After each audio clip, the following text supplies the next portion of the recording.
Welcome back, everyone. My name's Anthony. This is my shop. This is my channel.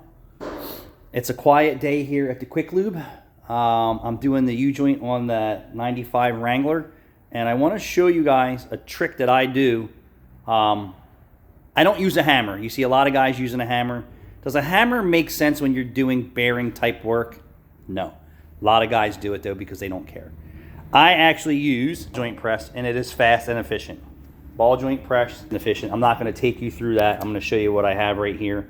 So how I do it is I press everything apart, of course, and then I take the U-joint bearing caps off, and then I slide the U-joint this way, and then I put the new cap and this together, and then I leave it in this position so the weight keeps it down, and then I will press this cup almost all the way through this ear so it's sticking out the other side, so that you can gingerly and easily guide it in without making any mistakes, and then fit it in, and then I will press the whole assembly back to its centering locations. I'll install one snap ring. I'll turn it. If the snap ring you can't get in there, tap it down a little bit and then get it in its receiver groove. Then you could take the opposite side of your old U-joint that's the same size, gently tap it in until that snaps in, and then if this appears to be too tight for you, watch. This is not too tight. This is perfect. If it does not move freely, there's a few things you can do. One is double check your work, make sure you didn't screw up pins. If this thing is getting really hard when you're banging it or pressing it together, I don't advise you using a hammer for assembling it, but you can. If it's binding the whole way in, double check your work.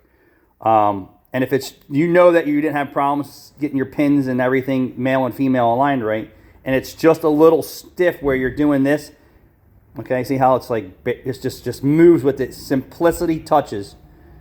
That's what you want. You don't want your U-joint to be binding prematurely. What I do is you could take a brass punch, give this a tap, give this a tap. It will leave the snap rings in. Don't smash on it because you'll start to buckle these retaining clips. You don't want them buckled. You'll see how mine are nice and flat. And then just tap it back and forth until it gets loose. You should just have to give it a couple little love taps and it'll be perfectly fine, provided that your drive shaft's not destroyed on the yoke piece. And you could also tap in this area and use a brass punch so that you're not damaging anything. But guys out there, I think Royalty Auto is one that says that he likes to do it with a hammer. I don't advise using a hammer method for U-joints. I know there's a lot of guys out there that claim that they can do a U-joint in 10 minutes. Yeah, come to my shop and show me that you're going to take a drive shaft out, these rusty turds that we're working on, and you're going to knock a drive U-joint in and out in 5 minutes. It ain't happening. The ball joint press is the fastest and most accurate way to do this. That's my experience. Or a press, depends on how you want to do it.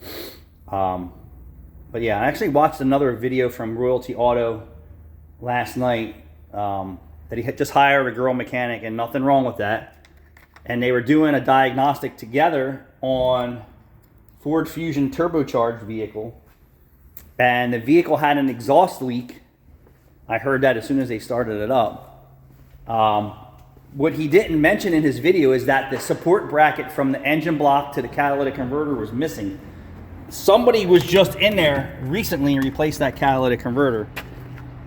And I'm shocked that he didn't say that in his video, because it was very obvious that the bracket from the back of the engine to the catalytic converter was missing. And then he went into an elaborate diagnostic for, you know, be putting on the show for everyone. But he's right. Using the live scope for a lot of things is a time saver, and sometimes it's a waste of time. Thanks for watching.